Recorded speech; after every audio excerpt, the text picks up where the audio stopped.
Is the heat screwing with you? Are you freezing your nuts off in the forest biome? Welcome everybody. We have certainly seen the impact of Darkness Falls version 0.1 on the survival aspect of the mod, especially when it comes to trying to cope with the freezing or hot weather. Just so you know, there are some balance changes since 4.1 and they'll be coming in a bit later. Right. When you start out, usually your temperature will be a nice 21 degrees Celsius or around about 70 Fahrenheit. However, once you move from level 1, hot and cold can now start affecting you. You start to get hot at around, say, about 27 degrees. And if the temperature increases to around 32 degrees, then we move into the sweltering zone. Finally, by the time you hit the 38 degrees Celsius point, you will now start to suffer the effects of Heatstroke. That's a bit more on the deadly side. From a cold point of view, you hit the cold effect once the temperature drops to about 15 degrees Celsius. Freezing is when you approach the 9 degrees Celsius mark, and finally you experience hypothermia at about 4 degrees. So what is actually happening when you get to these more extreme temperatures? With too much heat, you burn water faster. If it's too cold, you burn food faster, especially if you're using stamina in both cases. So, using an axe or possibly jumping up and down, this will use stamina and you will end up burning food or water even more, and your action movements will also get slower. If I was running somewhere under these effects, I would take around 50% longer to reach my destination when under the extreme effects of heatstroke or hypothermia. Added to that, when you experience hypothermia or heatstroke, you will also lose 1 health every few seconds.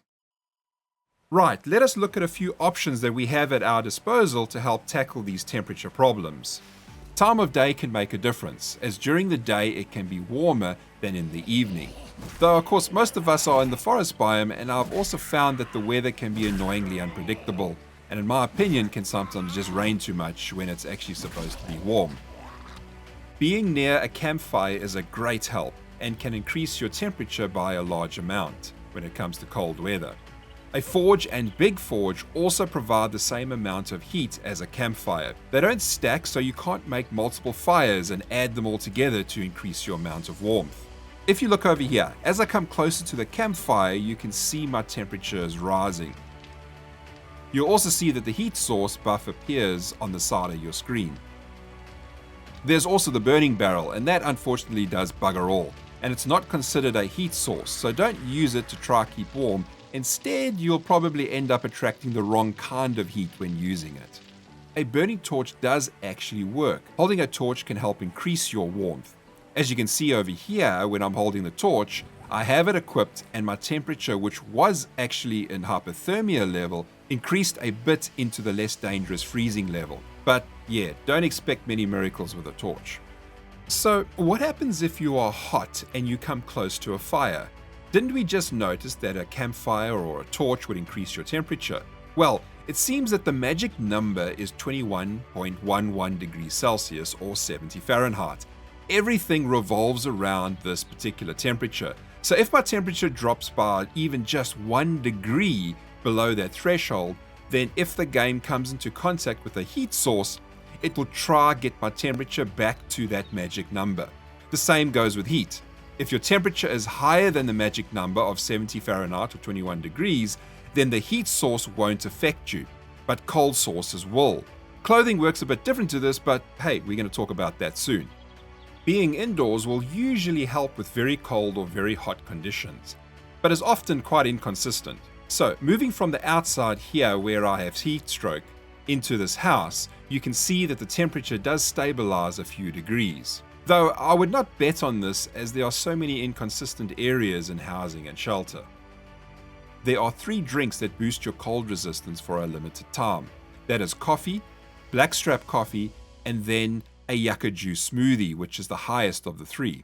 You can't stack them like drink 5 coffees for a longer length of resistance time, but you can drink all 3 to obtain an additional resistance from each one. This actually does stack. Now, when trying to decrease the effects of hot weather, we have 2 drinks available for that. You have red tea and mineral water for dropping down your temperature. Drink those and for a few minutes you'll have a substantial decrease in temperature. In the next version of Darkness Falls, which is 4.1.1, these drinks will actually change a bit. For cold, in the next version, coffee, blackstrap coffee, and orange tea are for cold weather. You will see that the yucca juice smoothie has been given the boot, and orange tea has now replaced it.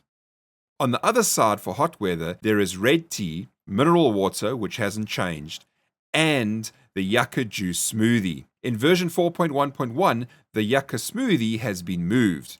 It used to be a drink to heat you up, and now it is a drink to cool you down. Probably the most logical option, I think. So, not a major change, just remember that your coffees and orange tea will be there to warm you up, and red tea, mineral water, and the yucca smoothie will cool you down. Clothing now has new meaning. We didn't really care much about clothing, even though hot and cold was around before version 4.1, it didn't really make much of a difference. One of the first things I would suggest that you do when you start out is go searching in houses. Obviously it would be nice to find a savage country store, but that would probably be pushing your abilities on the first or second day. So, go search a house or two, maybe combine it with a trader quest and see what you find. Now, I searched 2 houses and came up with these items for cold weather. 2 cowboy boots, a t-shirt, overalls, a poncho, and a puffer jacket. The 2 boots both have a resistance of 5 for hot and cold, so I'll just take the purple pair. You can see the temperature goes up a bit as soon as I start wearing them. Now, the t-shirt has a -5 value, and this means you don't want to wear it as it will reduce your temperature even more. However, our overalls have a 5 resistance for cold, and well, we want to wear that. The poncho is also something you want to leave as it has a minus value. And finally, we have the puffer jacket, which has a 20 resistance for cold. So this brings us up to a healthy temperature. Of course, if the temperature on the outside actually dropped further down, then these resistances and that would probably not be as effective. We still have 3 spots open, one for the headgear, one for the bandana, and then one for the shirt. Of course, everyone knows the cooling meshes and insulation liners. Once you find these and loot and can craft them, these regular and advanced mods make short work of weather problems. You just need the slots to be open in your armor and then you can add them. There's more of a reason to have them equipped now and not just for the explosion resistances. Another unlikely method you could use to cool yourself down is take a swim. If you get around waist high in water, your body temperature will also drop.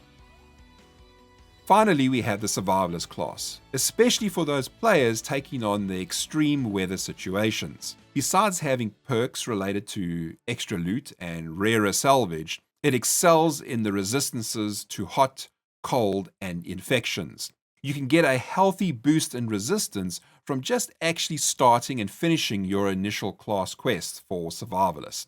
I didn't mention it earlier, but due to the different resistances, you may actually have to remove clothing at times and swap it for something that is cooler or warmer.